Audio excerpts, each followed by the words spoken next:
dianggap berlaku. Ada nufud wal i'tidad. Jadi patokannya adalah 3 hal sebetulnya. Ada 3 hal. Ada namanya syarat, sesuatu yang harus dilakukan pra ibadah, syarat. Ada yang namanya rukun, sesuatu yang dilakukan dalam ibadah itu rukun. Ada yang namanya mani', penghalang, sesuatu yang semestinya tidak ada dalam ibadah. 3 hal itu. Contohnya misalnya sholat. Apa syaratnya sholat yang harus ada sebelum sholat dilakukan? Suci, menghadap kiblat, menutup aurat, ya kan? Sudah masuk waktu. Itu hal-hal yang harus ada sebelum melakukan sholat, disebutnya sebagai syarat. Ada hal-hal yang harus ada dalam sholat, namanya rukun. Berdiri, baca fatihah, ruku', sujud, i'tidal, tasyahud, ya kan? Duduk, salam. Itu hal-hal yang harus dilakukan dalam sholat. Kita akan nyebutnya sebagai rukun atau fardunya sholat. Ada hal-hal yang semestinya tidak ada dalam ibadah itu. Semestinya tidak ada. Kita akan sebutnya sebagai mani', penghalang. Nah, misalnya apa? Jangan sampai orang tengah-tengah sholat datang bulan. Nah, itu penghalang. Jangan sampai orang tengah-tengah sholat kemudian berhadas, keluar angin. Itu juga sama, penghalang. Jangan sampai orang tengah-tengah sholat misalnya ternyata tahu kalau waktunya belum masuk, itu penghalang namanya. Batal itu kalau satu ibadah ada penghalangnya pasti batal. Atau batal itu kalau satu ibadah tidak sesuai syarat dan rukunnya. Dua macam.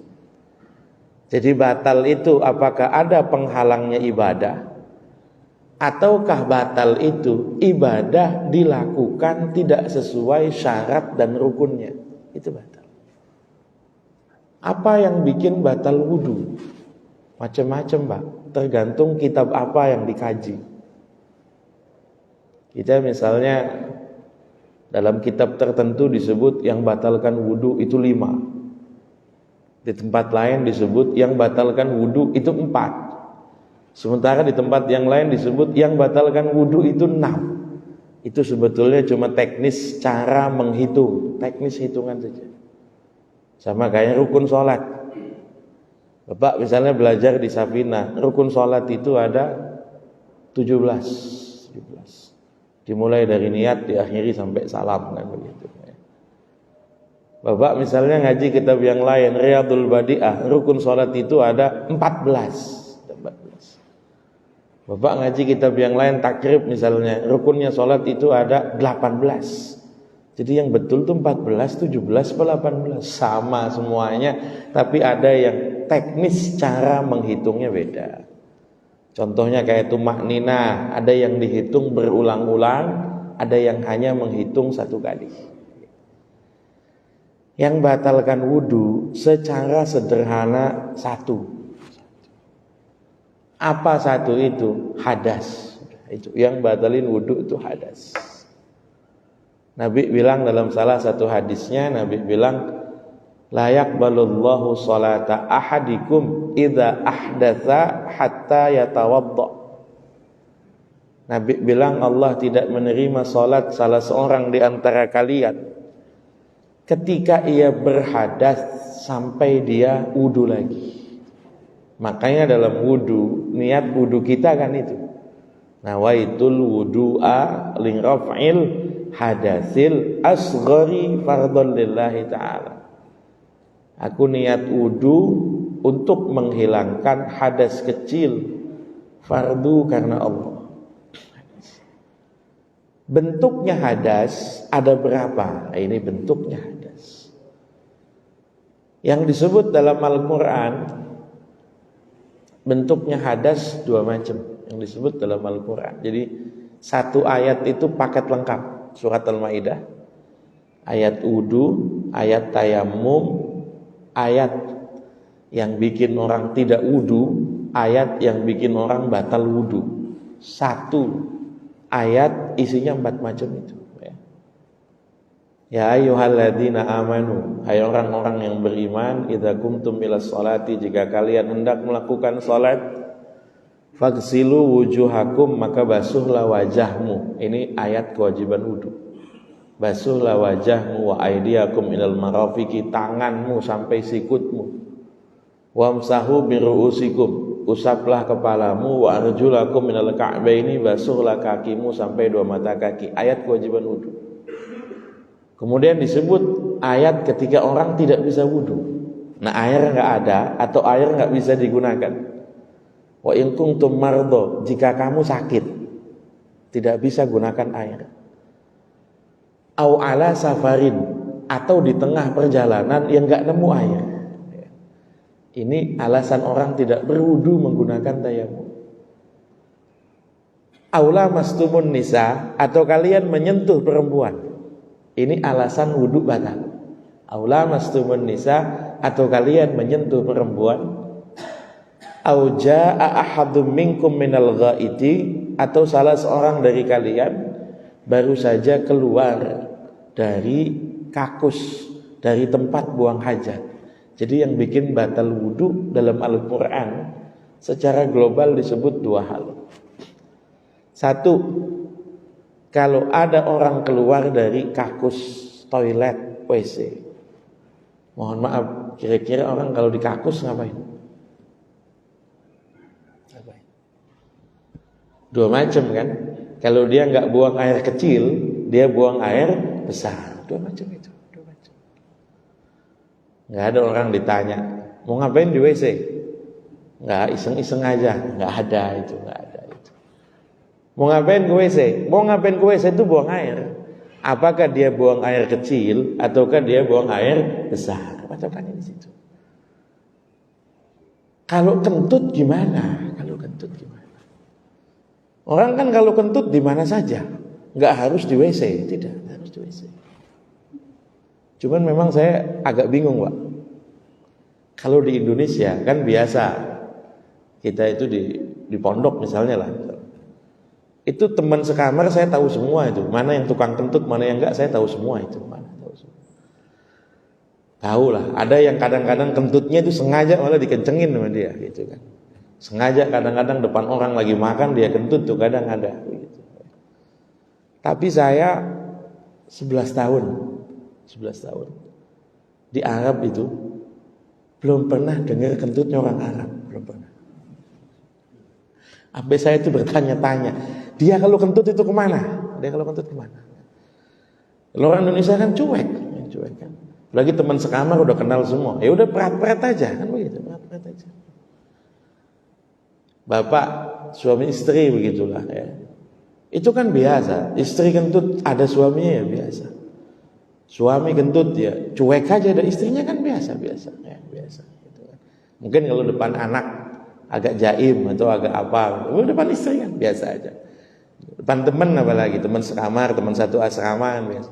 Cuma memang saya di Arab itu gak pernah dengar kentutnya orang Arab tuh sampai penasaran saya, penasaran. Dia ini kalau kentut di mana gitu? Apakah kalau kentut kemudian masuk WC itu bagaimana? Ya.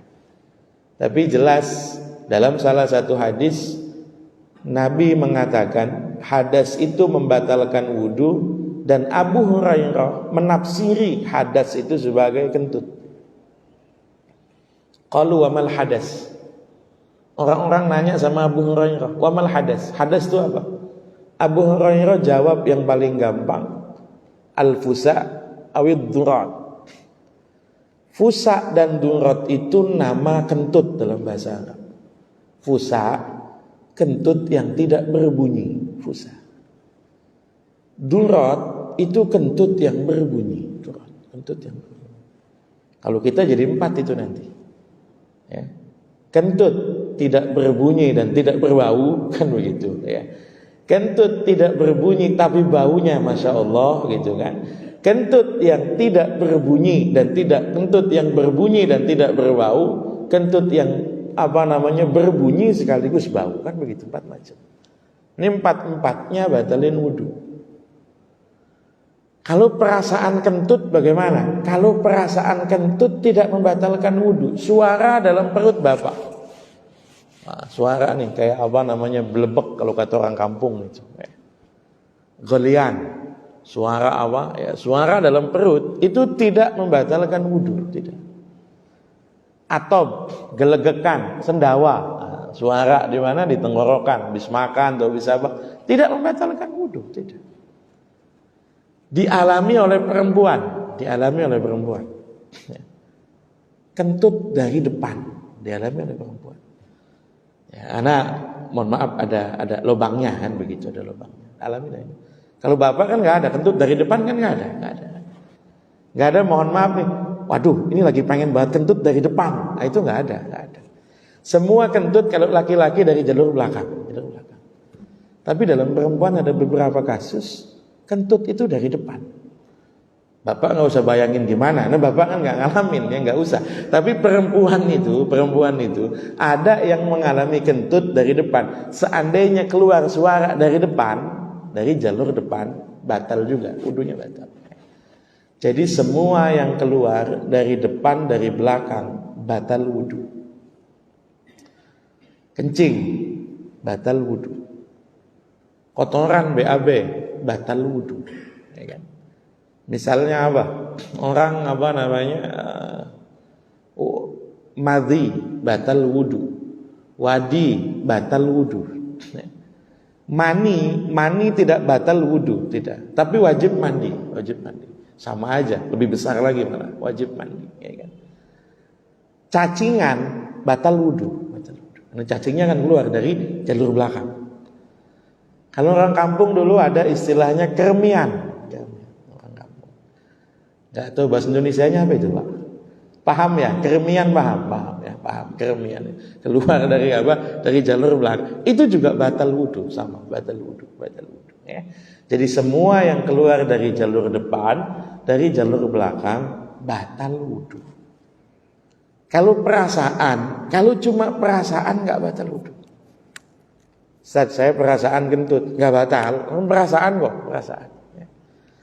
Ustaz, saya perasaan kentut, tapi bunyi. Itu bukan perasaan, yakin kalau itu.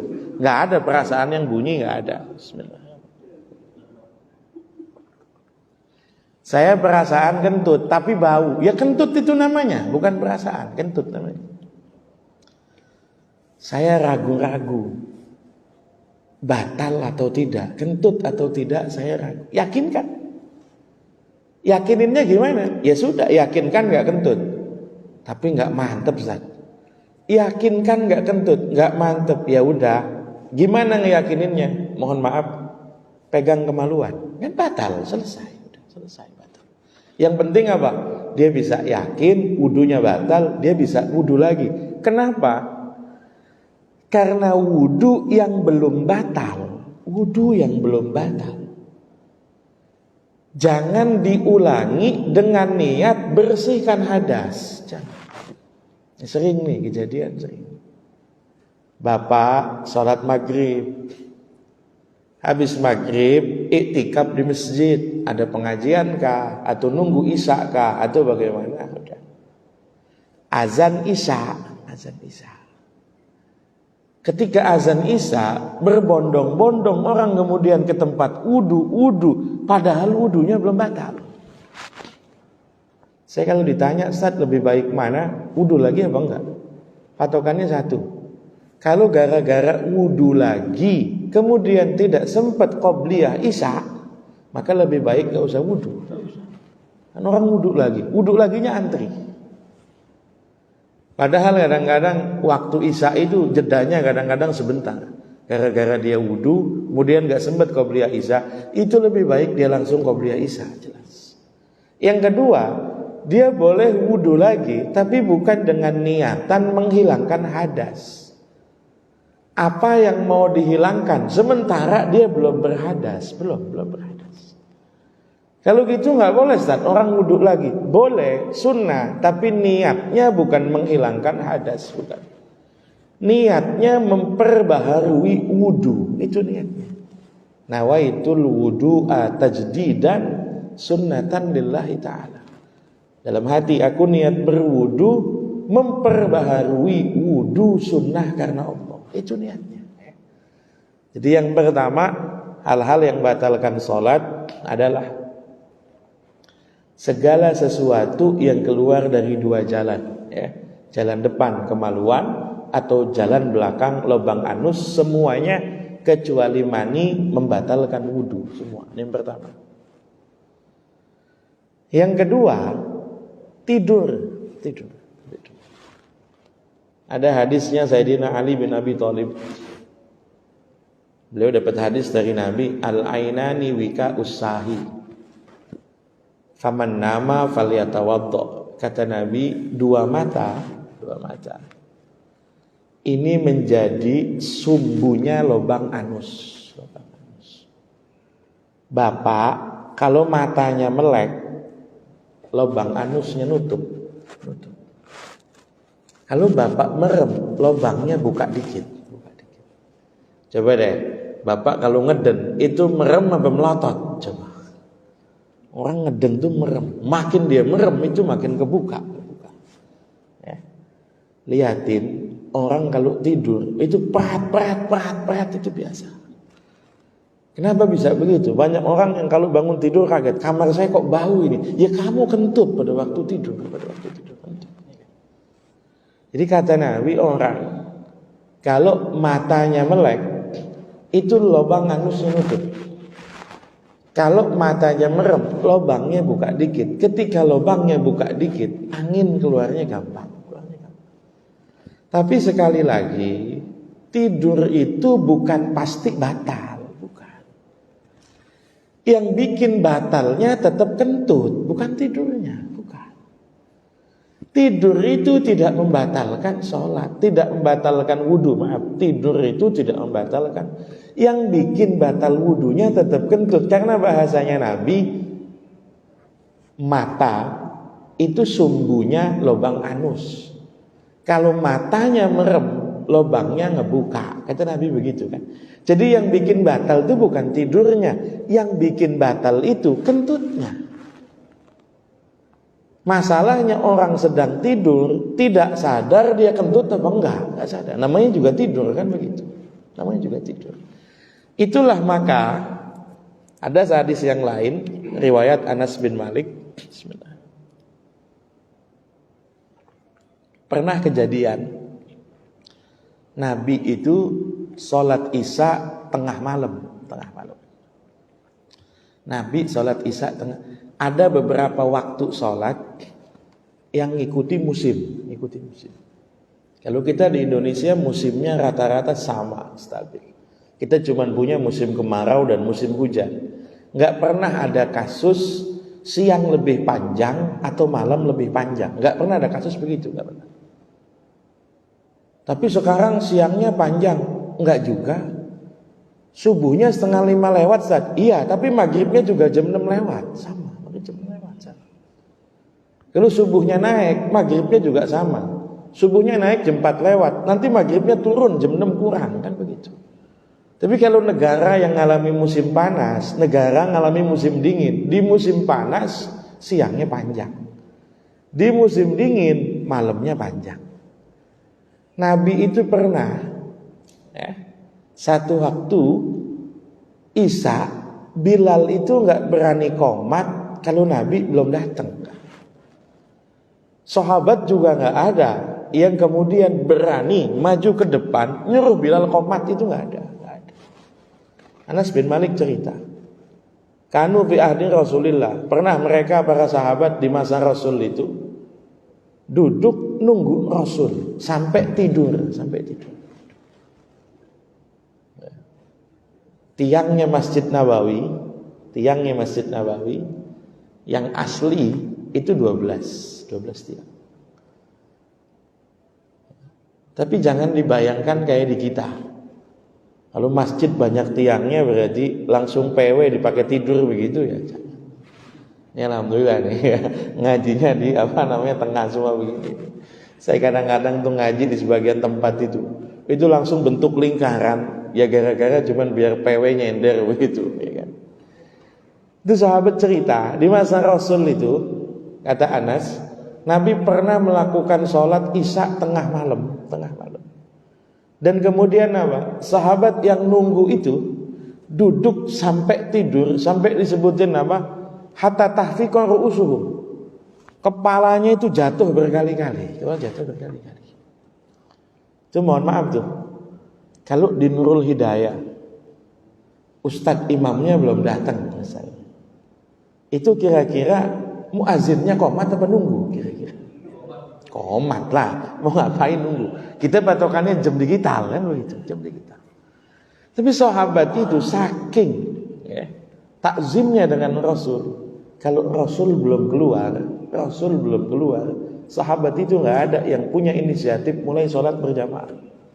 Kecuali Rasul sakit dan Rasul kasih delegasi, kasih mandat. Kira-kira 2 minggu sebelum Nabi wafat itu Nabi sakit, sakit agak parah, demam tinggi lah begitu, huma demam tinggi.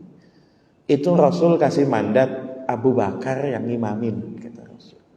Baru kemudian sahabat mau menerima imam lain selain Rasul.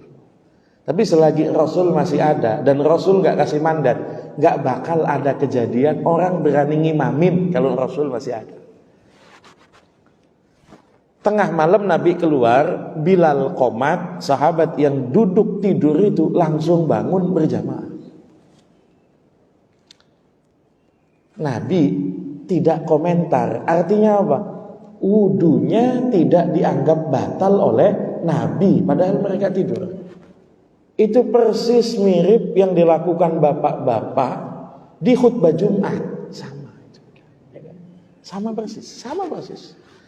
Khutbah Jumat itu, saya kalau nggak jadi khotib itu, wah senang benar khutbah Jumat itu. Lu jadi khotib tuh kadang-kadang gregetan gitu kan.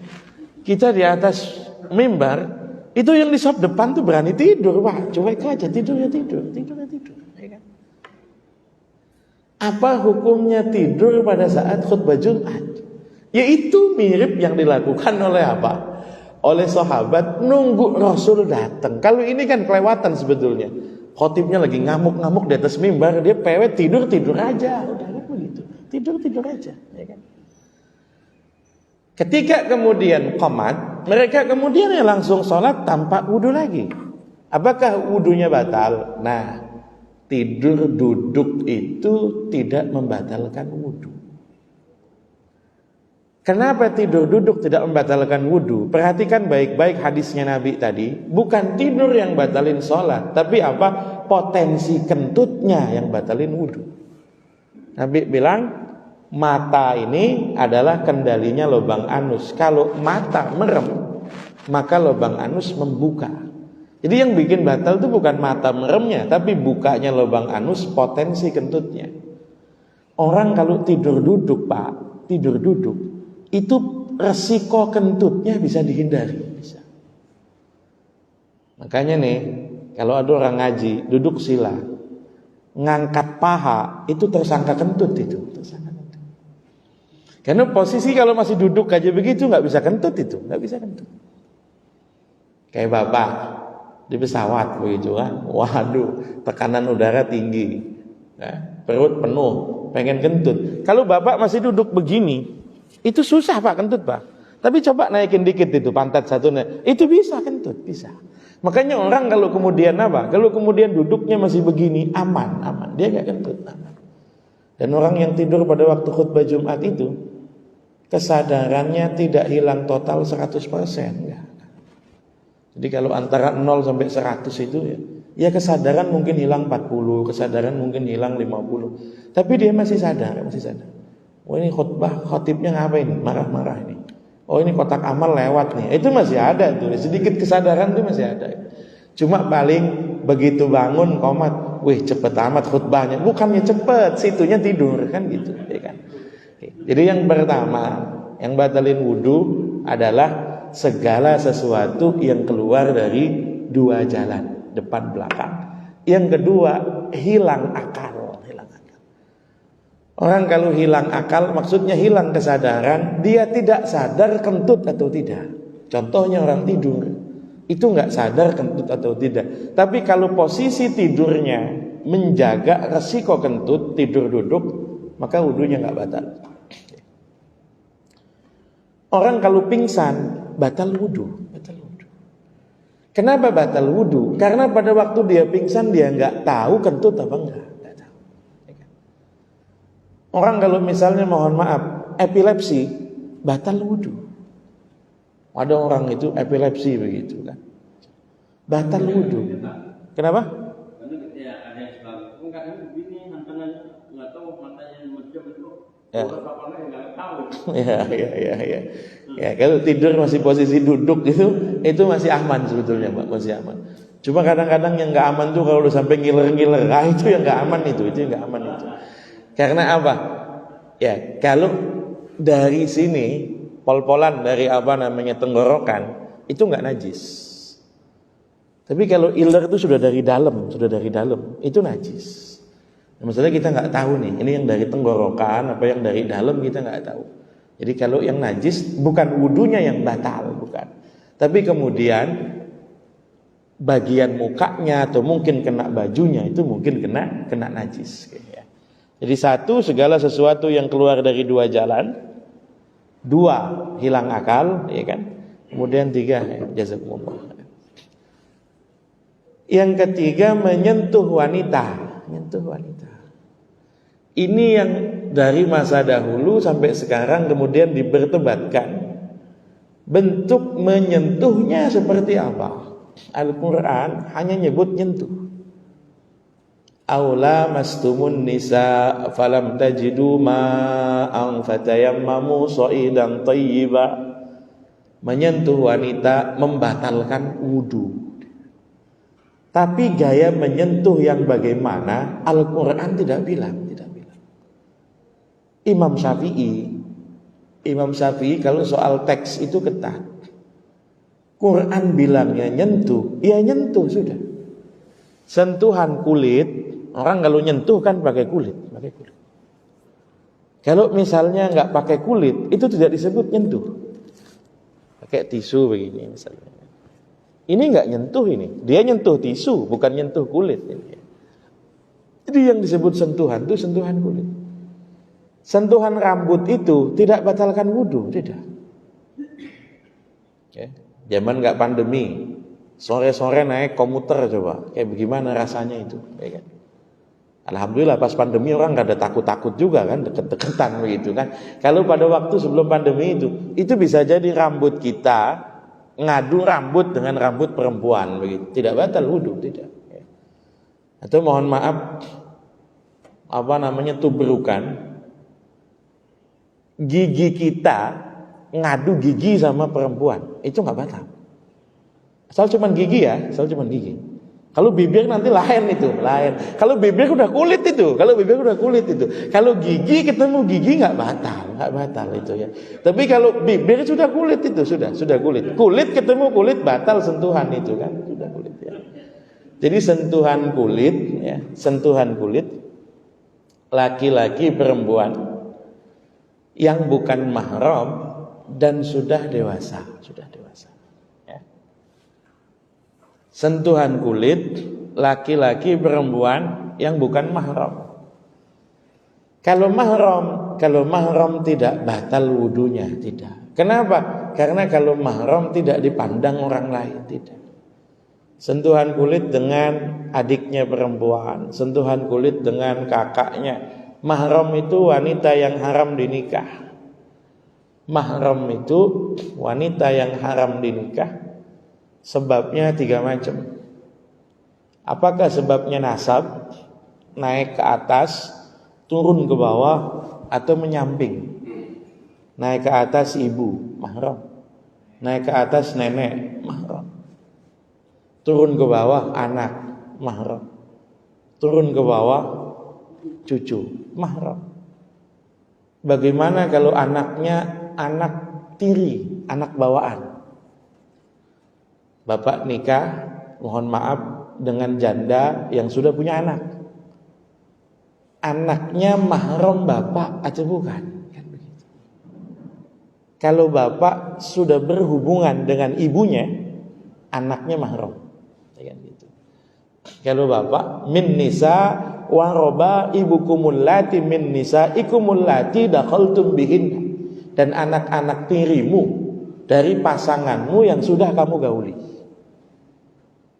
Jadi kalau bapak sudah berhubungan dengan ibunya, dengan istri kita, berarti yang janda itu anaknya jadi mahram, statusnya jadi mahram. Tapi kalau belum berhubungan dengan ibunya, anaknya belum jadi mahram. Nikah misalnya, nikahnya udah. Sebelum nikah perempuannya nggak ngomong kalau udah punya anak, begitu kan? Pas sudah nikah baru ngomong udah punya anak. Pas dilihat-lihat, wah cakepan anaknya sama emaknya nih kan, rugi dia, gitu kan? Rugi dia. Itu kalau belum berhubungan dengan ibunya, kalau belum itu belum mahram. Artinya gimana? Belum berhubungan dengan ibunya, dia ceraikan ibunya, dia kawin dengan anaknya, bisa. Asal nggak digebukin sama ibunya, bisa. Lu ceraiin gua, lu kawin sama anak gua, gitu. Tapi secara patokan hukum itu bisa. Kenapa bisa? Karena ketika belum kita bergaul dengan istri, status dia belum apa-apa, belum. Tapi kita sudah bergaul dengan istri kita, dia sudah anak. Oke, atau menyamping. Nyamping ini saudara nyamping, mahram, saudara perempuan. Keponakan, anak dari saudara laki-laki atau anak dari saudara perempuan, keponakan, ini mahram. Bibi kita itu mahram. Saudaranya bapak atau saudaranya ibu itu mahram. Kalau istrinya paman itu bukan mahram, bukan bibi kita itu. Kita nyebut bibi karena dia istri paman kita. Tapi saat kan nggak boleh dinikahi. Ya orang masih ada suaminya, dibacok sama suaminya kalau dinikahi kan. Masih ada suaminya. Istri paman itu sama dengan ipar. Ipar itu bukan mahram. Saudari kita mahram. Kita punya saudara perempuan kandung, mahram.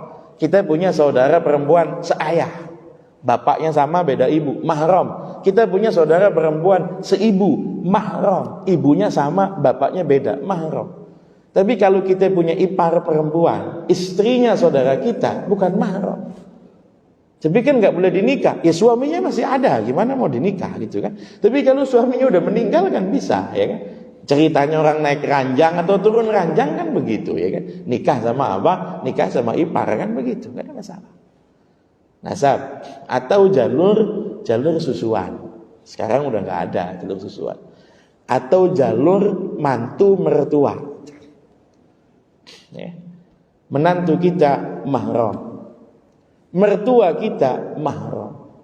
Tapi saya sudah cerai tetap mahram sama mertuanya, tetap mahram.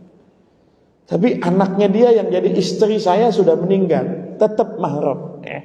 Jadi mertua, baik kita sudah cerai dengan anaknya atau baik kita anaknya sudah meninggal, tetap statusnya mahram dengan kita, mahram. Jadi sentuhan lawan jenis yang bukan mahram, istri kita bukan mahram. Karena bukan mahram maka boleh dinikah, kan begitu. Ustaz, boleh nggak Ustaz? Saya mau berangkat ke masjid, salaman sama istri. Ya boleh, siapa yang larang? Boleh aja. Kalau bolehnya boleh, tapi wudunya batal, kan begitu. Jadi jangan kemudian orang nanya, madhab ini katanya nggak boleh kalau orang mau berangkat ke masjid salaman sama istri. Boleh. Siapa yang bilang nggak boleh? Silakan saja. Salaman sama istri boleh. Itulah disediakan tempat wudu sebelah situ, kan gitu. Ya kan? Gampang, sederhana, ya kan?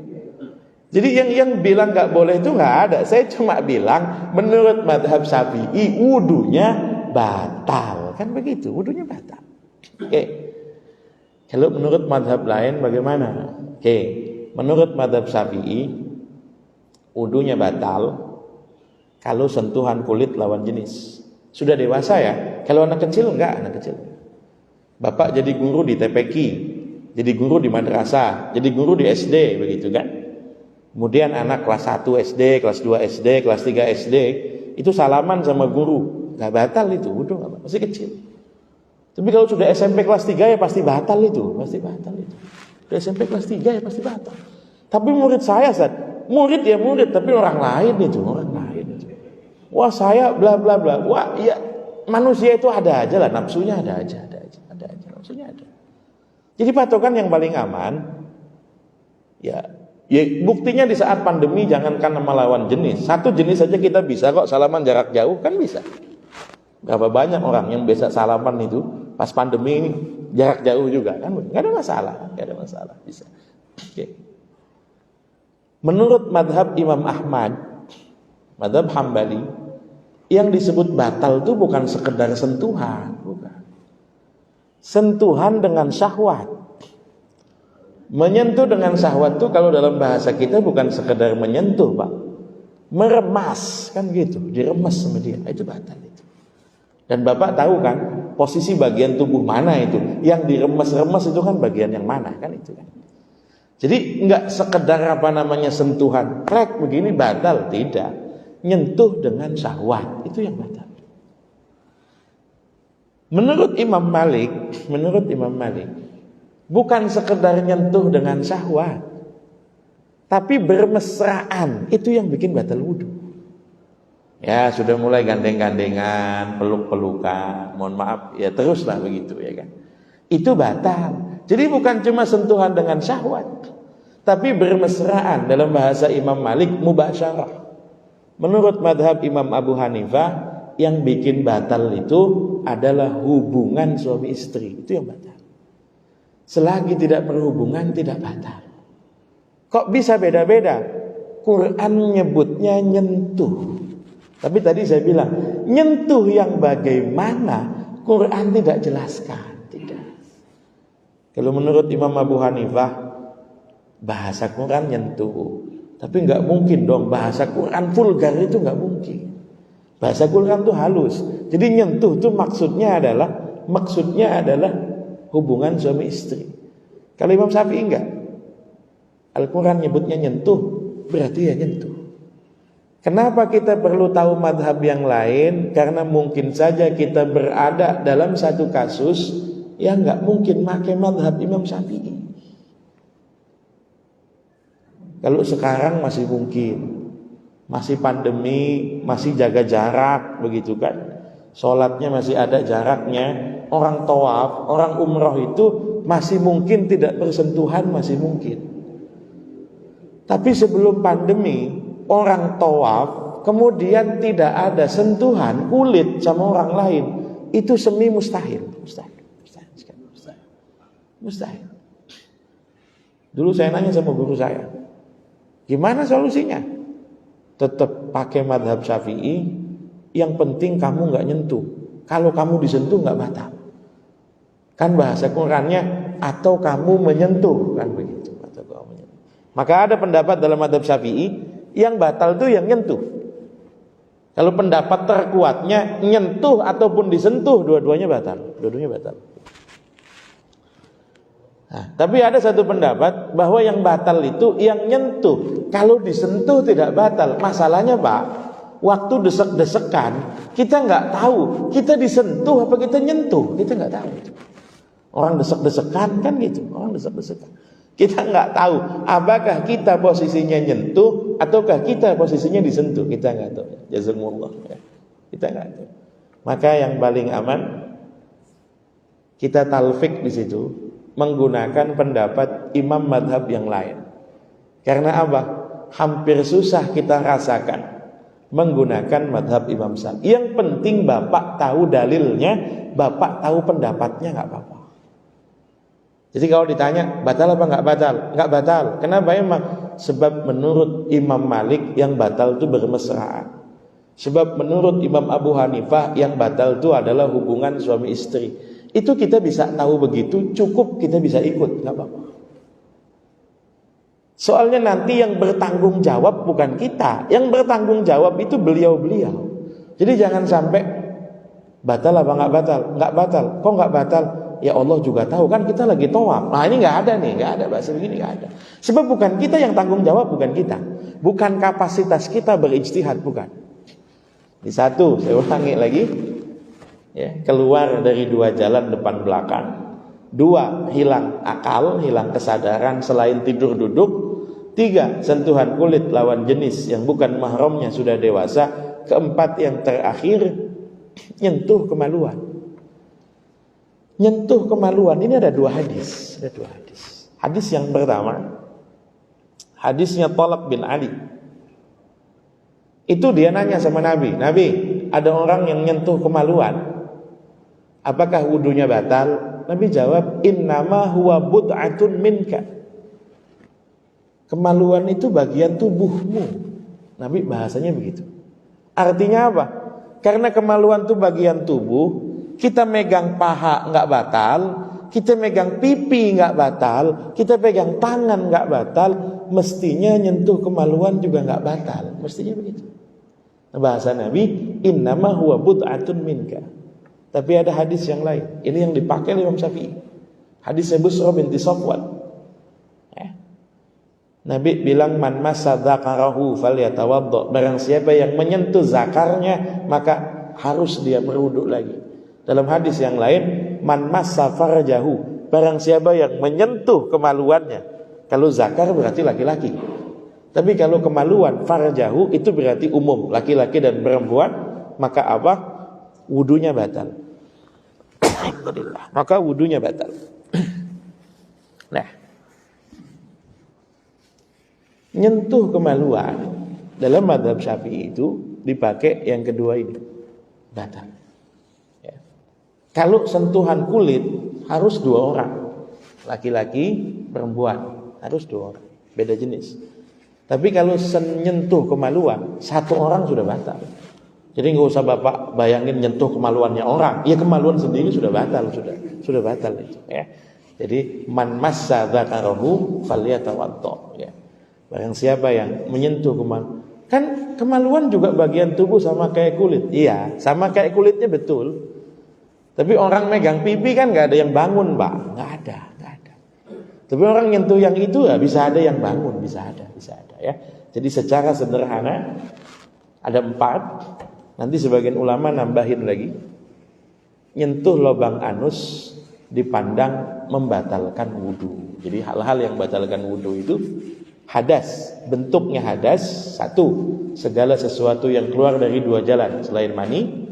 2, hilang kesadaran kecuali tidur duduk.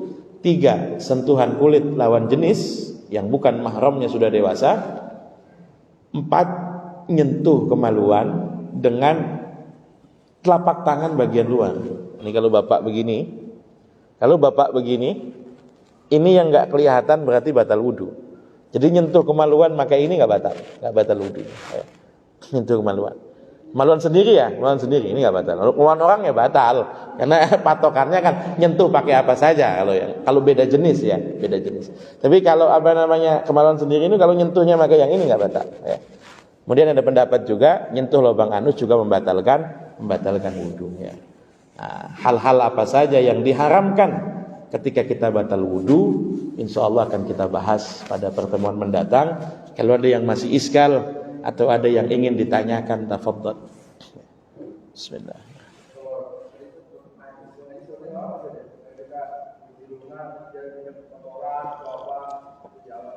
Okay. Ya. Okay. Bismillahirrahmanirrahim. Najis itu selain yang keluar dari 2 jalan tidak membatalkan wudu. Najis yang membatalkan wudu itu kalau keluarnya dari 2 jalan. Bapak mohon maaf kencing, itu batal wudu karena statusnya hadas, bukan cuma najis. Bapak BAB batal wudu karena statusnya adalah hadas, bukan cuma najis. Tapi habis wudu kita mimisan, ini wudunya nggak batal. Dia bukan hadas, dia najis. Kita harus bersihkan hidung kita, bersihkan baju yang kena najis, ganti, tapi wudunya nggak batal. Bapak ke masjid, kemudian kakinya nginjek kotoran, wudunya nggak batal. Dia cukup bersihkan najisnya, wudunya tidak batal. Karena wudu itu hanya dibatalkan oleh hadas, bukan oleh najis. Buktinya kita niat wudu untuk menghilangkan hadas kecil, nggak najis ya. Jadi yang membatalkan wudunya adalah hadasnya, bukan najisnya ya. Mudah-mudahan bisa dipahami. Ada pertanyaan yang lain silakan. Bismillah. Kita bikin nyamuk, lantas nyamuk itu udah Ya. Ditepok itu petah di nempel kaki kita atau badan kita. Oke. Jadi pertanyaannya apakah batal sholatnya atau tidak? Atau cuma najisnya? Kalau wudunya nggak batal, dia cuma najis, bukan hadas. Wudunya nggak batal. Tapi kalau dalam sholat kita lakukan, sholat kan nggak boleh bawa najis. Kalau dalam sholat kita lakukan, apakah sholat kita batal? Patokannya sederhana. Satu, bukan oleh perbuatan dirinya. Dua, darahnya tidak banyak. Kalau bukan perbuatan bapak, misalnya bukan. Bapak sujud, kemudian nyamuknya kena dengkul, mati, dan darahnya muncrat, itu nggak batal. Sholatnya nggak batal. Najisnya najis, tapi disebut sebagai najis yang ma'fu, najis yang dimaafkan, najis yang nggak apa-apa. Tapi kalau sengaja bapak tepok-tepok, apalagi udah nggak kena, nepok lagi yang kedua, itu sengaja yang namanya itu batal sholatnya. Kalau wudunya nggak batal, karena najisnya. Contoh paling gampang, orang sholat kemudian mencet jerawatnya, ada jerawat nih, ya kan? Ada kadang orang tuh iseng begitu kan, Bismillahirrahmanirrahim, ambil pegang-pegang gitu, apa segala macam, ada yang begitu, ada kan, ada. Cuman maaf tuh, ya. Kalau misalnya jerawatnya pecah, itu kan karena perbuatan dia, batal sholatnya batal. Tapi kalau dia sujud kemudian pecah jerawatnya, sholatnya nggak batal, najisnya ma'fu. Bedanya di situ. Jadi kalau karena perbuatan dirinya maka batal. Kalau bukan karena perbuatan dirinya maka tidak batal. Kalau wudunya tidak batal, karena itu najis dan bukan hadas. Ya, mudah-mudahan bisa dipahami. Ya, silakan.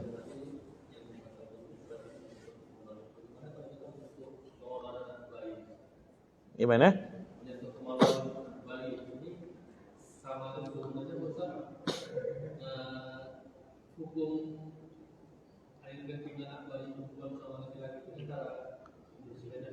Oke, ya. Bismillahirrahmanirrahim. Nyentuh kemaluan bayi, apakah wudunya batal?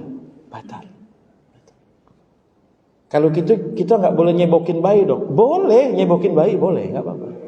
Ya, jadi jangan terus dipahami, ketika dipahami wudunya batal berarti nggak boleh nyebokin bayi. Nyebokin bayi boleh, tapi wudu batal, kan begitu patokan. Sebab dia bisa nyebokin bayi, tidak kontak fisik bisa. Pakai tisu basah, kan bisa, sebetulnya bisa ya. Tapi kalau memang dia pengen lebih afdol pakai tangan misalnya, silakan saja. Tapi kemudian itu nanti jadinya dua hal. Satu, wudu kita batal. Dua, tangan kita bisa jadi najis. Soalnya kalau nyentuh kemaluan itu Pak, jangankan kemaluan yang masih berada pada diri manusia, yang sudah terpotong itu batal. Bapak lagi jalan tahu-tahu nemu begitu. Ini siapa motong-motong ini kan begitu. Bapak pegang itu batal. Ya, kalau contohnya gitu kejauhan ya. Saya contohin. Dokter tukang sunat itu. Ya dia pegang kemaluan itu. Batal. Tapi kalau dia pakai sarung tangan, itu nggak batal itu. Karena berarti nggak ada kontak fisiknya langsung. Ya kan? Jadi statusnya apa? Batal wudunya. Oke, najisnya bagaimana? Najis anak kecil laki-laki yang hanya konsumsi air susu ibunya, itu namanya najis mukhaffafah. Najis mukhaffafah itu najis yang ringan sekali. Cukup bekas najisnya di mana? Pipisnya di sini. Ya, tinggal dikeringkan pakai tisu. Ambil air dikit, nggak usah disiram. Bahkan dipercikan begini aja nih, dikipret-kipretin begini, itu sudah suci. Tapi syaratnya ya, bayi laki-laki di bawah usia 2 tahun hanya mengkonsumsi ASI. Anak sekarang kan enggak. Usia 6 bulan sudah empasi, ya kan? Usia 6 bulan udah empasi itu. Disuruh makan macam-macam itu kan. Itu aneh, kalau buat saya itu aneh. Allah kasih gigi bayi umur berapa? Repot ini, bapak-bapak nggak merhatiin gigi anaknya, emaknya yang paham gitu kan.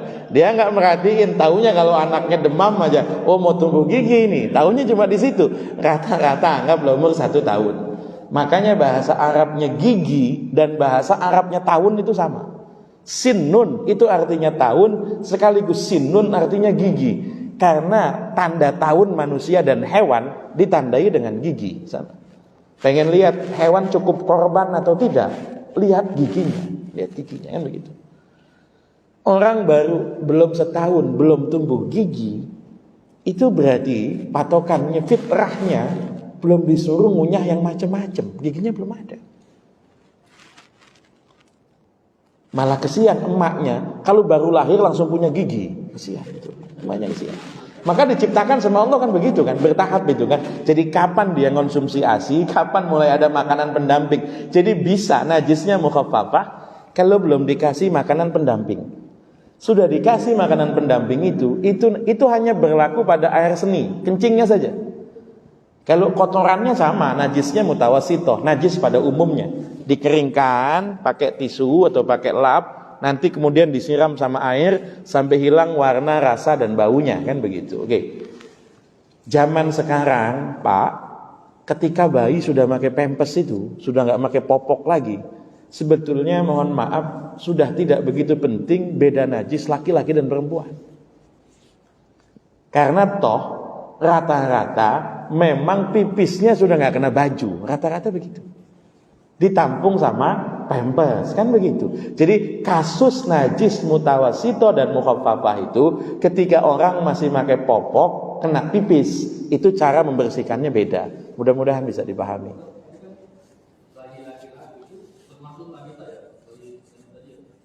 Enggak dong. Kalau bayi laki-laki maka bayinya jenis kelaminnya laki-laki, bukan bayi dari bapak laki-laki, bukan. Kalau bayi wanita najisnya namanya najis mutawasito. Bedanya cuma begini, Pak.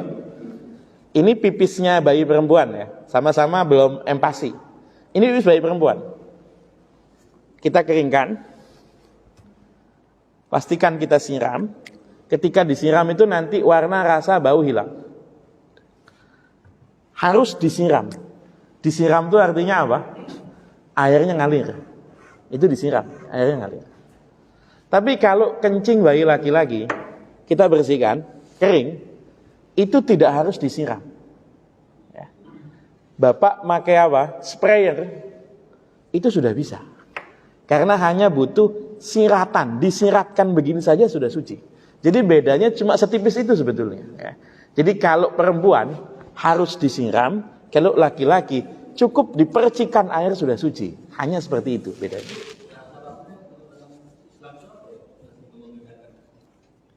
Yang membedakan itu ada beberapa hukum yang memang beda. Jangan dianggap diskriminasi, jangan. 1, khitan. Laki-laki khitan wajib. Perempuan, Nabi nggak pernah nyebut wajib ataupun sunnah. Nabi cuma nyebut makromah, tradisi baik, tradisi baik. Itu pun yang disebut tradisi baik itu hanya sekedar melukai. Tos begitu cuma dilukai. Kalau sampai ada yang dipotong, itu kalau sekarang kriminal itu, kriminal. Kalau sampai yang dipotong. Makanya rata-rata bidan sekarang ini cuma dilukai saja, cuma dilukai saja. Di rumah sakit udah nggak ada terima khitan perempuan, nggak ada. Kedua, akikah. Laki-laki akikahnya berapa? 2 ekor, ya kan? Perempuan akikahnya 1 ekor. Makanya yang nguntungin tuh punya anak perempuan. Nggak banyak keluar duit, begitu gede dibawain duit, kan gitu. Kalau anak laki-laki tuh nyusahin itu, pagi-pagi udah apa namanya? Ya kan akikahnya 2, belum nanti nyunatin kan, belum nanti nyunatin begitu kan, belum nanti apa namanya ngongkosin sekolahnya, belum nanti nikahin itu, masih bapaknya juga yang keluar duit. Tapi alasan terbesar kemungkinan tidak pernah. Jadi ada namanya hukum, ada namanya hikmah. Hikmah ini nggak ada yang tahu kecuali Allah. Tapi kemungkinan beda anatomi tubuh laki-laki dan perempuan. Karena beda anatomi tubuh laki-laki dan perempuan, hormon ibu itu kebawa sama bayi perempuan ke bawah. Maka kalau bapak suka merhatiin, bayi perempuan itu sama bayi laki-laki itu beda. Bayi laki-laki kan ya kencingnya emang udah jelas kan, alatnya beda, udah jelas kan. Tapi selain daripada itu, kadang-kadang bayi perempuan usia kecil di bawah usia 3 bulan 4 bulan itu dari kemaluannya kadang-kadang suka ada buih, suka ada apa. Itu hormon kewanitaan emaknya ke bawah sama bayi perempuan. Jadi kemungkinan karena beda anatomi tubuh laki perempuan, maka najisnya yang satu juga mukhaffafah, satu mutawasithah, hanya berlaku pada pipis. Kalau BAB nggak berlaku, sama ya. Mudah-mudahan bisa dipahami. Ya, silakan.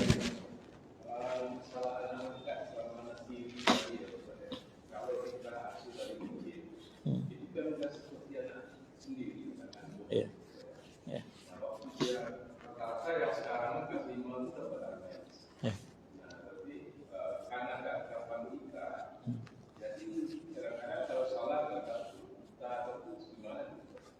Kalau habis sholat, lagi sholat peluk, oke. Ada sentuhan fisik, nggak? Maksudnya kulit ketemu kulit, ya. Oke. Satu, kalau anak tiri mahram tadi ya. Kalau anak tiri, anak bawaan pasangan, itu mahram ketika kita sudah berhubungan dengan istri, kan mahram. Kalau anak angkat, kalau masih ada jalur kekerabatan, itu berarti mahram. Misalnya kita adopsi anak, anaknya saudara, jatuhnya kan ponakan. Kalau jatuhnya ponakan, itu mahram. Atau ada cara supaya anak adopsi bisa jadi mahram, caranya adalah susui sama saudara kita. Jadi pas waktu adopsi, anaknya masih kecil misalnya, itu kemudian diikutkan susuan, disusui sama adik perempuan kita, begitu kan? Atau disusui sama ipar kita. Itu nanti jatuhnya adalah jalur susuan, itu mahram.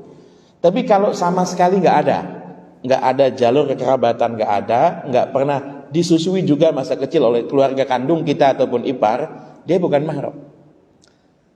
Ketika dia bukan mahram, sentuhan kulit akan batal.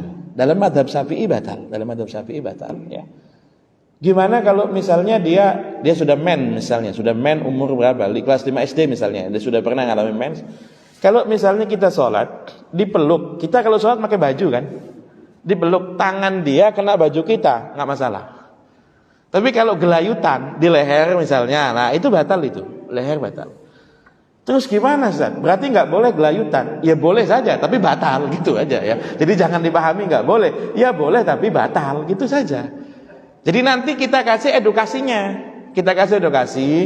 Kamu sudah besar nak. Jadi kalau ayah sholat jangan diganggu. Kalau perlu kamu ikut sholat di belakang. Kan kalau dia belum balik, usia kelas TK, usia kelas berapa? Ya umur segini wajar ini. Wajar kalau dia gelayutan sama bapaknya. Tapi kalau udah SMP masih gelayutan, wah ini aneh juga sebetulnya kan gitu ya kan. Jadi nggak batal sholat, batal wudhu sekaligus sambil kasih edukasi kan gitu ya. Mudah-mudahan bisa dipahami. Ya, silakan. Oh iya, saya lupa. Dalam mazhab Syafi'i tidak batalkan wudhu itu. Jadi begini, Nabi pernah ditanya. Hal atawaddu min luhumil ghanam. Nabi, kalau saya habis makan daging kambing wudu lagi apa enggak? Nabi jawab enggak. Orang ini nanya lagi. Kalau habis makan daging onta wudu lagi apa enggak? Nabi jawab wudu. Makanya dalam madhab Imam Ahmad bin Hanbal, makan daging onta itu membatalkan wudu. Alhamdulillahnya bapak nggak pernah makan daging onta kan gitu kan. Yang ngerasain kan berarti orang yang makan daging onta gitu kan. Cuma ini ada cumanya nih. Sebetulnya alasannya apa?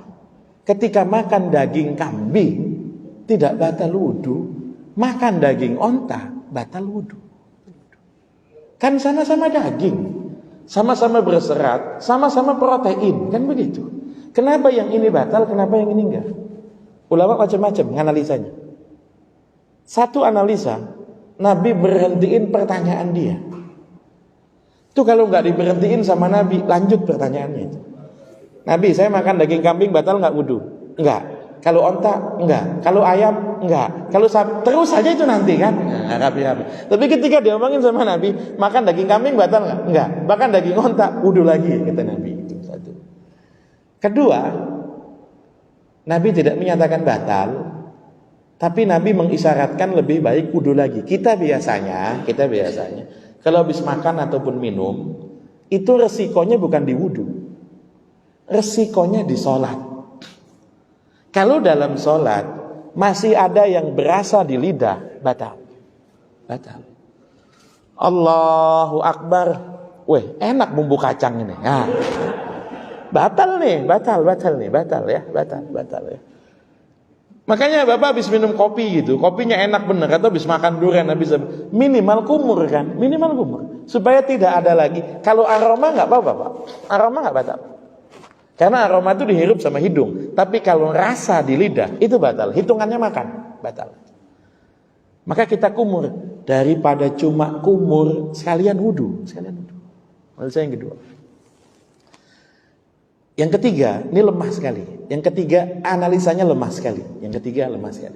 Sebagian ulama bahkan nyebutnya itu hadis mukhtalaq, hadis yang dibuat-buat. Tapi sering diomongin sama mubaligh, sering. Nabi dapat undangan makan habis maghrib, lauknya daging onta. Itu ada satu sahabat yang ketika Nabi makan dia kentut, kencang sekali kentutnya. Dan kemudian bau lagi gitu kan. Umar bin Khattab sudah naik Pak, berdiri. Lah Umar tuh kalau sudah naik, bentar lagi ada yang babak belur kan gitu. Ya kan? Nabi nahan, alamah ya Umar, udah kalem. Tapi semua ini lirik-lirikan semuanya, pengen nyari tersangkanya yang kentut siapa. Sampai selesai acara makan, Bilal masih belum berangkat. Nabi bilang, Bilal ayo berangkat, azan. Nanti dulu Nabi, tunggu. Bilal juga penasaran, yang kentut siapa? Nandainnya gampang Pak ya. Kalau yang tadi kentut berarti nanti dia akan wudu lagi. Yang wudu lagi berarti tersangkanya. Kalau bahasa sekarang tuh yang wudu lagi gebukin bareng-bareng kan gitu. Dia nggak sopan kentut depan Nabi kan gitu kan. Itu Nabi kemudian kasih pertanyaan begini. Ayyukum akalu lahmal ibil. Siapa yang tadi makan daging onta? Sahabat ya nengok-nengok, lauknya cuma daging onta, semuanya pasti makan daging onta kan begitu. Maka semuanya ngacung. Nabi, kami semua makan daging onta. Nabi bilang, yang tadi makan daging onta wudu lagi. Selamat tuh yang kentut tuh, selamat yang kentut. Ini mohon maaf ini, hadis yang barusan saya ceritakan itu munkar itu hadisnya itu. Artinya munkar itu secara validasi riwayat dia, tapi sering diceritakan bahwa yang bikin batal itu bukan daging ontanya tapi kentutnya. Tapi kalau Imam Ahmad itu ambil lafadznya begitu, Nabi bilang batal, ya batal, wudu lagi. Terlepas alasannya apa ya. Mudah-mudahan bisa dipahami. Udah 6:30 ya. Saya pikir cukup siang ya. Udah waktunya doa ini. Sama-sama kita tutup dengan doa. Sebelum doa kita istighfar 3 kali. Astaghfirullahalazim. Astaghfirullahalazim. Astaghfirullahalazim. Bismillahirrahmanirrahim. Alhamdulillah rabbil alamin. Hamdan yuwafi ni'amahu yukafi mazidah. Ya Rabbana lakal hamdu kama yanbaghi li jalali wajhikal karim wa 'azimi sultanik.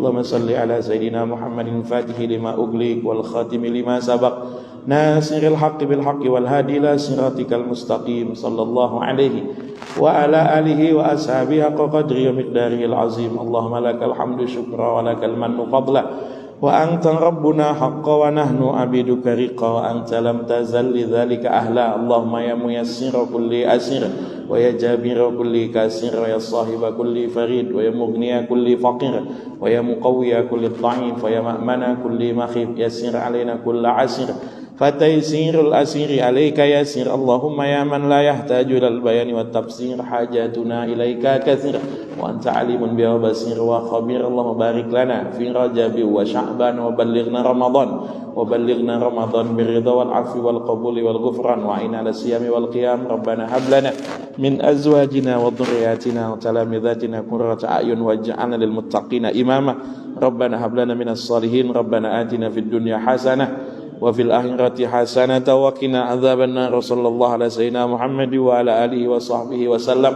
Subhana rabbika rabbil izzati amma yasifun wa salamun alal mursalin walhamdulillahi rabbil alamin. Assalamualaikum warahmatullahi wabarakatuh.